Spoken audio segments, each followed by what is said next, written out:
So, welcome to another incredible episode of Chat with Dan. For today, we have an incredible, super badass actress. Her name is Montserrat. How are you today? I am good, Dan. We were just speaking that I'm a little under the weather, but Mm, I'm feeling good. How there are you go. you? I'm doing fantastic. I mean, what better way to have an epic Wednesday, right? With someone as epic as you know what I mean? Yes, it's super. It's also very epic right now because you have your smoke for people who are not seeing but maybe Right? listening. So it seems very like film noirish. Mm, right? Yeah, Yeah.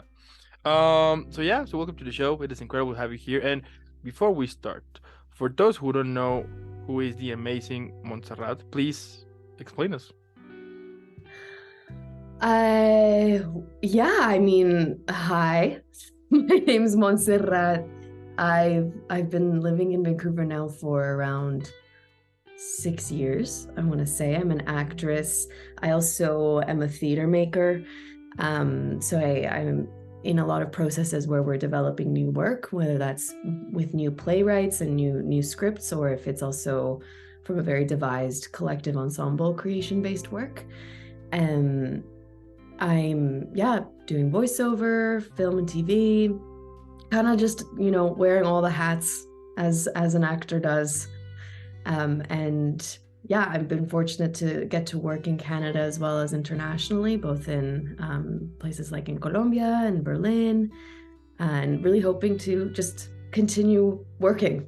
Absolutely. I love it. I love it. And tell me how your acting career started. Like, where does where the passion begin? Yeah, I mean, I don't know, maybe you can relate to this too a bit, Dan, with like I come from a family that is very loud and has parties and has hostings I'm Mexican Colombian, and so in Christmas time especially, and I'm just thinking about this now because it's in December, there's a sense of like hosting and putting on skits for people, and in Colombia we have like novenas, and so I always reflect and think about the first time where I was like, I'm acting, was playing the Virgin Mary in a nativity play in Una de Mm, las Buenas, and kind of like really we were doing it in this barn that my aunt had in Colombia, and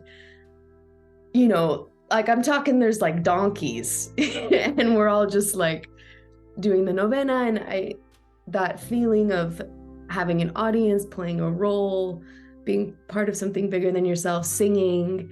That was probably the first moment that I was like, I love this. I mm, just love this feeling. okay. And I was really lucky that my parents never discouraged me, and in fact encouraged me. So I just, as long as I can remember, I've always been in like theater camps or singing choir.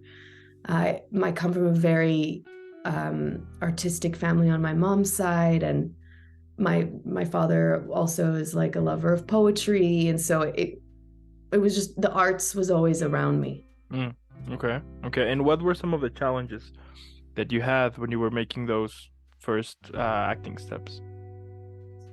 Um, I think I think the biggest challenge would have been like the first kind of challenge that I think I had was once I decided that I wanted to pursue studying in Mm, acting and doing the initial auditions for all the schools, because that was the first time that I had been faced with picking very specific monologues, introducing myself to a bunch of people on panels, yeah. and being rejected to a few of them, and feeling like, oh man, this is for school. Like, if I'm already being rejected to get better, how can I even get better if I can't even get into the training Totally. places? So that was my first kind of challenge, was to keep going and to keep auditioning. Mm, okay. And as well, like how, so you moved to Canada, but tell me at first what were, let's say, right, that I go to Canada pursuing acting. Tell me what could be some of the challenges that I'm about to face, or some of the things that I need to prepare to, moving to another country, totally different culture, language as well, all of that. Hmm. Um, I mean, I think the biggest thing was that I think at that level, at that stage, like when I'm in high school or in the younger years, like junior high, the only connection really that I had with, let's say, acting and being in a play or anything was in school. And I went in my younger years to a very, very academic based school, so not really a school based in the arts. And if it was in the arts, it was very regimented, and it was not very like liberal arts. So I think I found it very hard to see how expansive and wide the idea of being an actor can be. I think I had a very clear image of what I thought an actor needed to look like and be like and sound like. And it was very in the eyes of like, I have to be Meryl Streep. Like I have to look like Meryl Streep. And this is like absolutely. or me or whatever, right? And that everyone around me also didn't really have a vocabulary for acting and what acting could be or look like. And so that was kind of the main pursuit. And it wasn't until I was in high school and had a high school teacher who kind of opened my idea of what theater really was. And so I think I focused actually less on acting at that point, and then focused more into theater and started really looking at theater companies and looking at the type of work that I really liked. Okay. But that was my main challenge was being like, okay, how do I do this one type of acting that I think I should do when I'm not like that? I'm not that person. I'm not in those circumstances. Language has always been interesting for me because most of my schooling has been in English. And so I do carry a sense of language and English of kind of theory and, essay writing. That I'm comfortable in English, almost like an intellect in that way.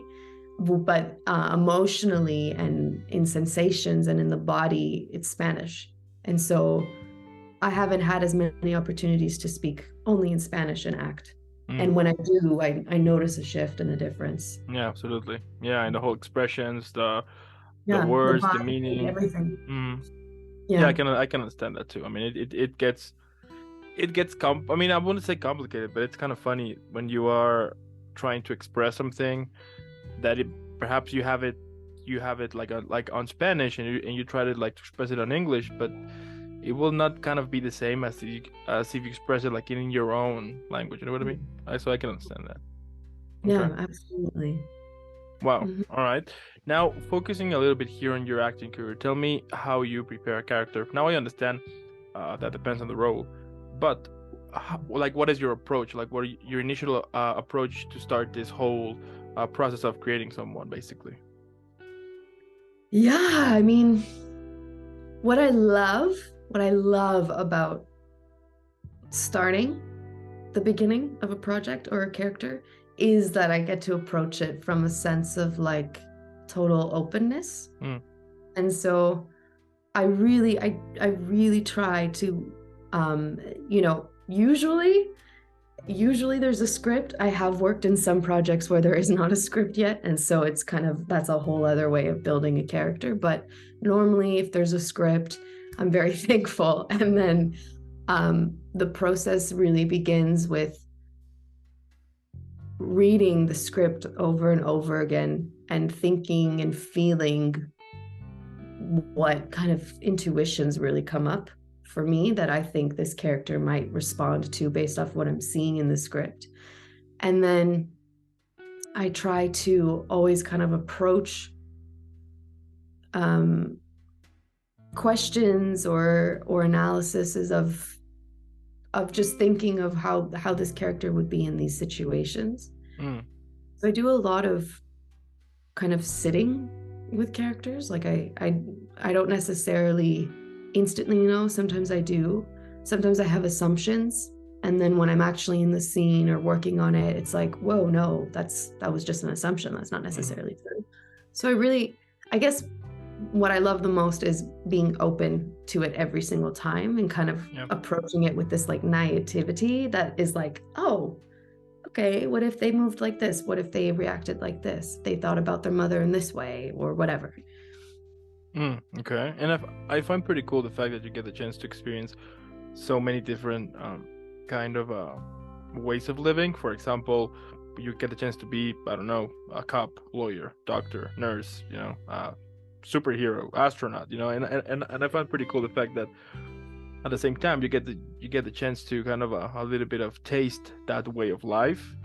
It also opens you to kind of discover more about the real you at the same time, right?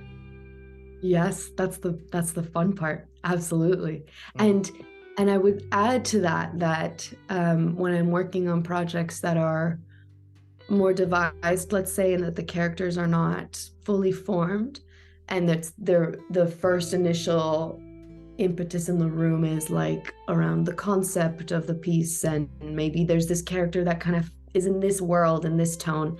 That's also fun to do in terms of creating a character, let's say, based off of more design aesthetic feelings, like they're this creature and how do they move, and then developing the character in that way. So it's fun to play between that very very big spectrum. Absolutely. And tell me, out of the roles that you have portrayed, which ones have been your favorite ones? Or the ones you remember the most, like, oh, this was fun. I let me think here. I love Juliet from Romeo and Juliet. And I've played her in such a very, very different way in many different iterations. So not in like a traditional Shakespearean stage setup. I also have played her with the Shakespeare text in a more traditional play. But I think her as a character, and that story in general, I think has for me been one that I continuously still go back to. I just keep going back to the text and thinking about the world. So I would say that that's the character and the world that I think of the most. And tell me, like, what has been some of the worst auditions you ever had? Oh God, Dan, I feel like every audition is the worst audition. I hate auditions. Honestly, and I hate monologues. I hate monologues so much. Okay. But, and I mean that because there's just nothing worse than showing up into a room, the last 5 minutes you've been in this like waiting room with a bunch of other people who look like you and who you're intimidated by, or that I'm intimidated by. And you go into this room, there's like 3 people very far away from you looking at you.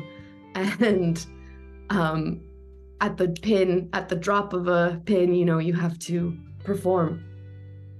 And that type of pressure and anxiety, that type of specific pressure and anxiety of being watched and in that place, I think is for some actors like really energizing and really like gets them going. And for me, I'm just like, it just stresses me out. So I would say my worst audition is probably the auditions where I just let that get to me more. And so it's, it's a bit dark. It's not like a funny one, but the ones that feel like hard when I leave is usually the ones where I'm like, oh, I really didn't find a way to have fun, or didn't find a way to find pleasure in what I was doing. And I was focusing too much on the energy in the room and maybe the people who I saw before me or whatever. Like I was too insecure in my other thoughts. And like how you deal with the second thoughts, meaning you went to audition, and how you manage to, once you're done with it, to keep your mind at ease and not be like, oh, you should have said this instead of that, why I word this, I should have, like, I mean, it's so interesting because like when we do something that we really like really love or that we really care about, once we finished it, we're like, oh, I should have done this instead of that. I should have, and once you realize it's been already like an hour, probably 2 hours, and you're still spinning and spinning and spinning, and you have basically wasted time on that. So my question is like how you manage to get out of those thoughts and to continue with your day, basically. Yeah. I mean, I mean, this is actually, I guess, a real blessing. I tend to not, I tend to really leave it. I'm Mm, really, I kind of like obsess over it mm-hmm. before the audition is, I think for me, the worst. But then once the audition is over, like the moment I leave the room, I really, probably within 10 minutes, I'm like, I've forgotten about it. I've let it go That's cool. because it's not sustainable. The only thing I'll say is obviously there's some auditions that I do really that are like at a higher, I care about them more or they mean more Yeah. to me in the role. Those ones are harder to shake off because those are just there's bound to be some that are heavier than others. But in general, I think, yeah, I don't overthink them after. Mm, Just okay. before. Mm-hmm, mm-hmm. I can understand that. I love it. Now, Yeah. I mean, and like how you prepare for an audition, like Mm. how you set your mind. Do you have like a, I don't know, like a go-to song or a go-to meal or something that basically brings your mind like, okay, let's make this happen. I wish I did. I probably maybe that would help me, but I Yeah, who don't. knows? I really I try to, I try to be as prepared as I can be. I really like I try to read the script, read the sides, be off book if I can be. Mm, I try to research usually the directors who are maybe in the room, or I try to know who is in the room that I'm being auditioned with. And then in terms of preparing myself, like physically and mentally, I do a general vocal and physical warm up, and then by then I'm just like, okay, I have to trust that I put in enough work that I know, or that in the audition room, if I've totally, hit the wrong mark, that I can yeah, take redirection. yeah. Yeah. Okay. All right, I like it. Now, let's say that one day I call you and I tell you that I want to become an actor. Now, I have any experience that are like zero. I mean, Mm. probably the only thing I did was back in high school. I did one play, one line, and I screw it up. But anyway, that's another story. My point here is, what advice would you give to me as for someone who just turned 30 and is like, you know what? I'm just gonna throw everything away and start dispatching on acting, and sky's the limit. Like how, like what advice would you give to me? Yeah, I love it. I would be first, I'd say congrats. Okay. Congratulations, because it's Okay. hard. Life's too short, so congrats. Mm, And then I would really be like, take as many classes, workshops, community events, anything that gets you meeting people and in the room with people acting. mm, Um, don't expect to be paid right yeah. away, Okay. and be really, um, I think just like, uh, I mean, in Canada and theater, there are a lot of opportunities for emerging artists. So there is ways to have, either Mm, institutional or other support to help you. But I think the biggest thing is just staying active in whichever way makes sense. If you're working another job, to like read plays at night, or find that group on like Facebook that is looking for other actors who need them, help other actors like read their lines for self-tapes, like just being involved, is what I would do. And I'd also try to see as much work.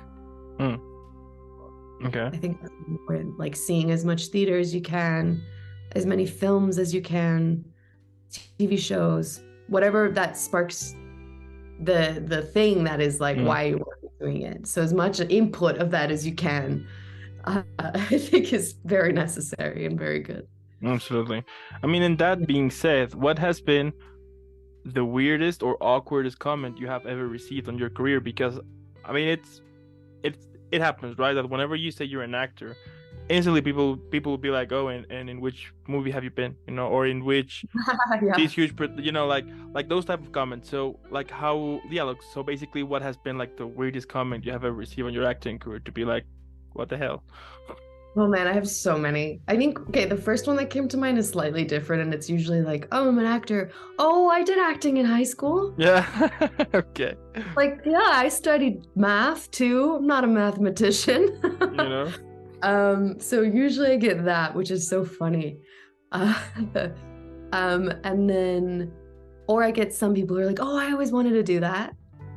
But then that's the end. So that's interesting. Mm. Um, I have many people who are like, oh, well, can't wait to see you on the big screen. Can't wait to see you in the Broadway show. And it's funny because I think it's just like commonplace, common knowledge that everyone assumes that these are the ideas Totally. of success. But I like, not to harp back to the high school experience I had, but my high school teacher really opened up for me.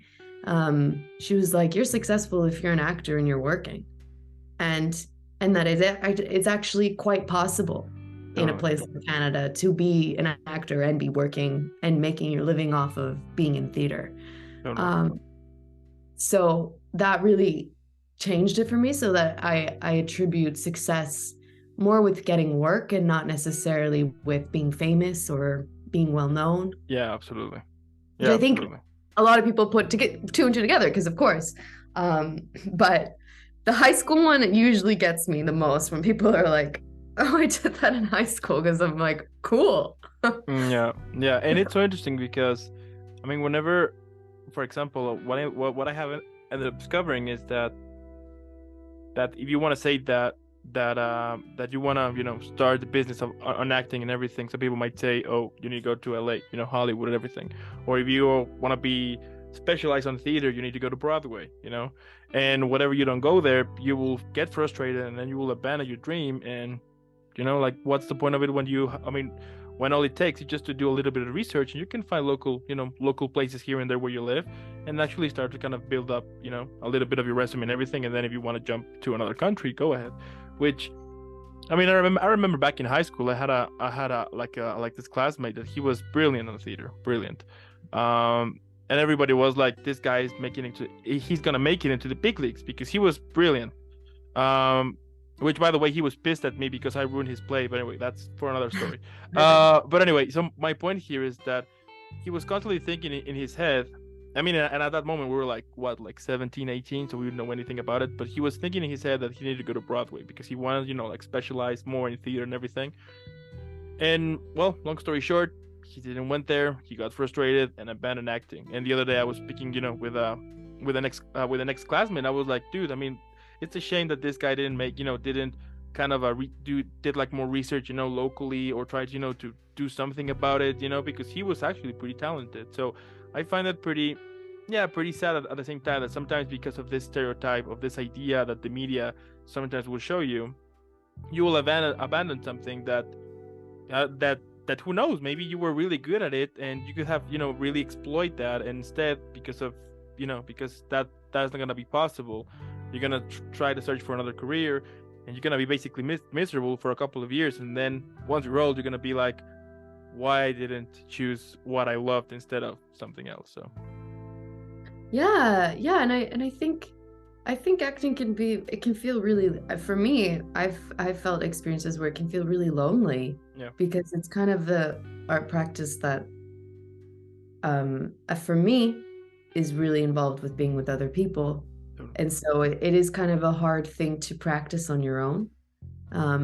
Not to say that you can't be observing and taking in things that will obviously impact your practice, but it's not like, being a pianist and playing scales, and that's a way that you can continue to strengthen your craft. And so I think if you're in a place where you go to LA and you don't know anyone, and you're just doing audition after audition after audition, where really the industry doesn't treat you like a human until you're like very famous, it's kind of like very challenging and isolating, to not have a community of people around you who are also like just trying to do the thing. Yeah. Yeah, absolutely. Yeah, and what I was gonna say is that what I ended up discovering is, for the people that I've interviewed who lived in Canada or Mexico or Colombia too, or Germany, China, Poland, Portugal. Anyway, I mean, they are making a living there. They're making it. They're they're having fun, they're following their dreams, and that's pretty cool. Maybe for some people might think, either you're an actor or musician, if you're not famous, you're not gonna be big, as we were saying. But I find pretty cool the fact that, for example, these people that are actually happy about it, they're happy what they do, and what I have ended up discovering with this platform too is like, I mean, these guys are happy with it. They're following their dreams, so that's happiness, and not this idea of the media that show us that only if you're famous, then you're happy, or only if you're famous, you're gonna make it. Which, as we have been speaking before, that is a really crazy idea. So. Yeah, and kind of like, I mean, it's interesting because I mean, in a way, especially with like actors, I think specifically with actors in like Hollywood and the celebrity-ness of that, it's really easy to get putting the two together. But I remember having a moment when I was younger where I thought, no one is asking me to do this. To pursue a career in acting, so I have to do it for myself, and that has kind of guided me through it all, where in the sense that I'm like, okay, if I don't get to Meryl Streep level, which came at a very specific time and place of who she is and those schools and the people, it's all very specific. Totally. Like that does not mean that there's that's not success. I think celebrityism is totally different now too. Like I think being famous is very different right now in this year than before, and it seems like the wrong thing to chase. Yeah, absolutely. Has its perks.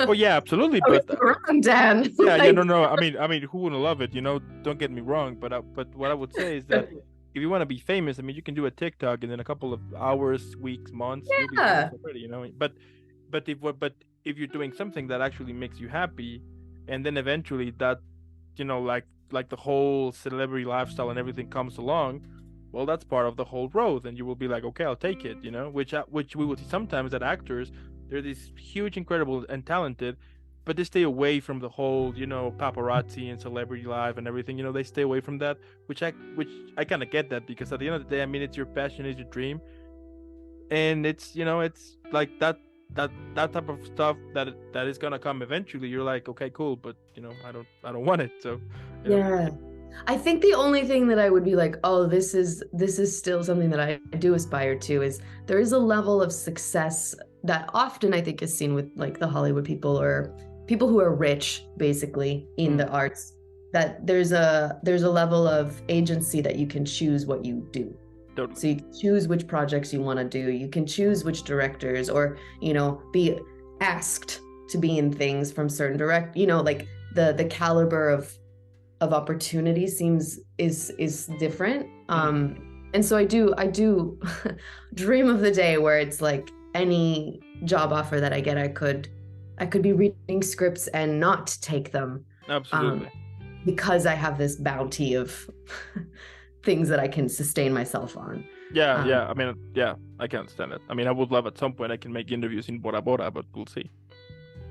That would be cool. One day that's gonna happen for sure. But yeah, and like moving in here. Tell me, let's say that one day Netflix, HBO Max, Disney Plus, you name it, they call you and they tell you that they got this idea, in which goes that all of the all of the characters you have played at the moment, they're gonna gather to celebrate your birthday, but they need a name for the film. So how would you call it? All of them, since day one until the most recent one. God. Yeah, all of them. Oh God.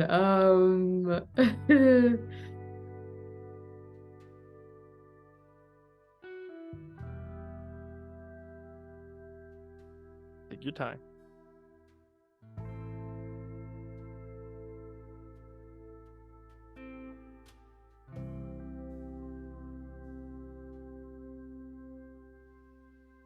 Okay, I feel like I'm between two, but I'm gonna say 12. 12. It would be called 12. Think psychological thriller genre horror genre. Okay, so Or more. So okay. I was thinking that, or like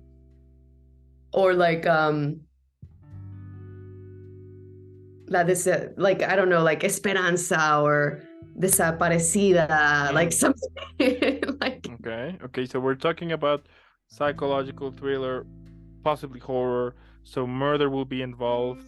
yeah, it'd be HBO. It'd be HBO. HBO. Yeah, Disney Plus. No, no, no. Yeah, absolutely not. Okay. Be Okay. Okay. HBO. It would be hopefully a series. Now we're talking. Okay.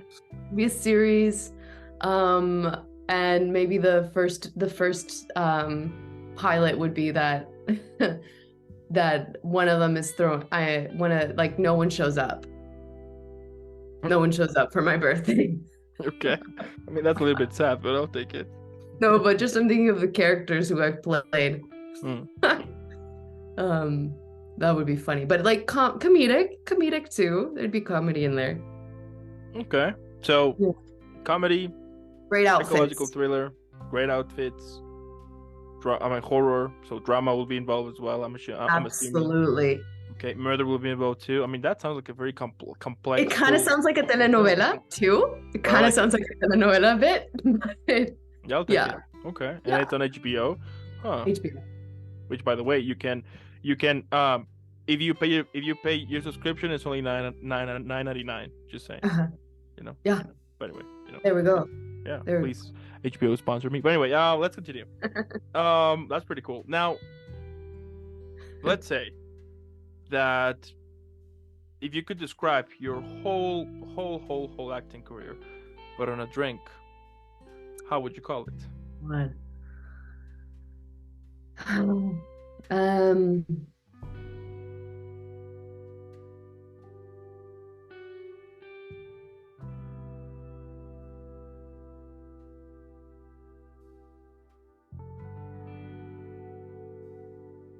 Okay, I think it would be tequila, first of all. Okay. And I can't really think of a name, but I know exactly like I can picture the shot glass, the type of glass it would be. It would be one of the like kind of traditional glass ones with the colorful rim. But it has one of those cheeky tacky like objects at the bottom. So as you Okay. drink, you see the Mhm. like the cactus or whatever. But I think it would be that. That's what I would pick. Yeah, very decorated, nice tequila shot. But the name, not yet, right? I don't know, like, do it. Just do it. Okay. Yeah. Just Simple. do it. And I mean, it makes sense because, yeah. So check this out. I do think that it makes sense because it's tequila. So if you're gonna drink it, just do it. Because if you overthink it, you're not gonna be able to enjoy it, and you're not gonna be able to drink it. But if you just do it and be like, whatever, drink one, good to go. Yeah, I'll take it. I like the action of it. Like I like the hype, and then I like doing the shot, and I like bonus points if there's salt and lime. It's a whole event. Yeah. Feels. Okay. Like a tequila shot is like an event, so Yeah. I like. Okay. And my last question here is, what motivates you? We all have those days, right? In which we just want to quit. We think that it's been a waste of time, that we're not good at it. We start to compare, to others. We start to be like, okay, I'm old enough to do. I mean, I'm already old, or I've been wasting my whole life in this. What is wrong with me? But anyway, my point here is, what gets you out of those toxic thoughts and puts you back in this journey, in this road that you have built for so many years now?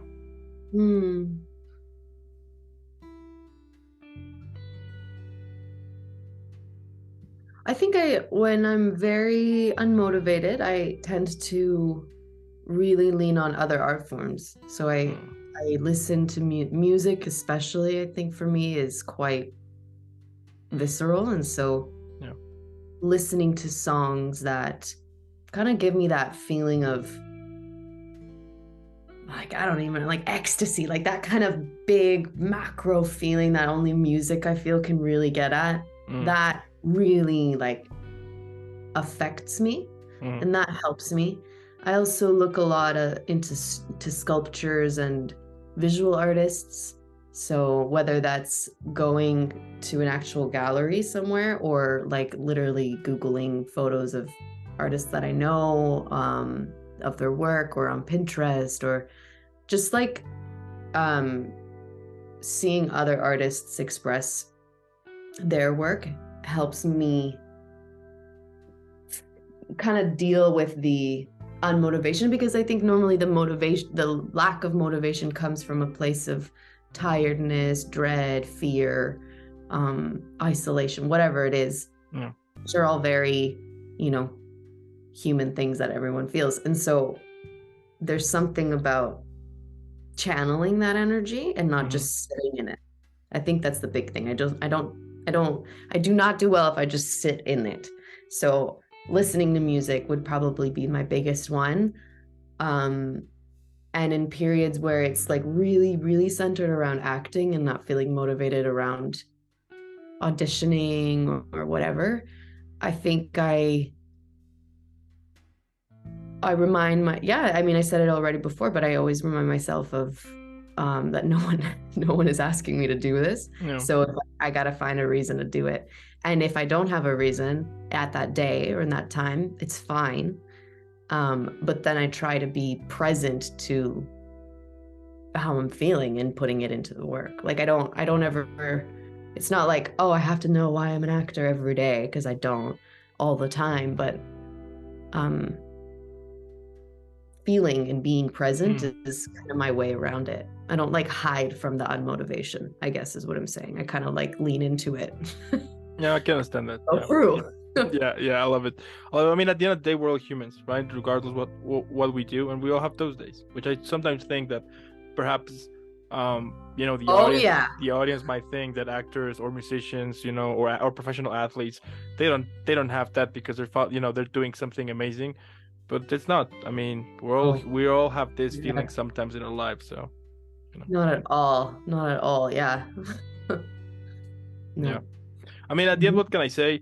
I love what you do. It's incredible, and the fact that you have, I mean, such a journey, it's incredible. I mean, it's more than obvious, and eventually, everybody's gonna know what you do. I mean, let's face it. Thank you. Because, Yeah, thank you. as I said, I mean, the fact that you do what makes you happy, we all know that as cliche and easy that it may sound, sometimes it takes a whole decade for you to discover what you actually want to do in life. And the fact that you found it and you have pursuing it and you have overcome those stones along the way to continue go straight and following what makes you happy, that's pretty cool. I know that besides that it is cool, it also takes a lot of courage. I would assume, but you're still doing it, and that's super enough to say that you were super badass, as I was saying before. So Oh, thank you, Daniel. Thank you. absolutely, absolutely. I also want to thank those who watch this video or listening on Spotify or Apple Podcast.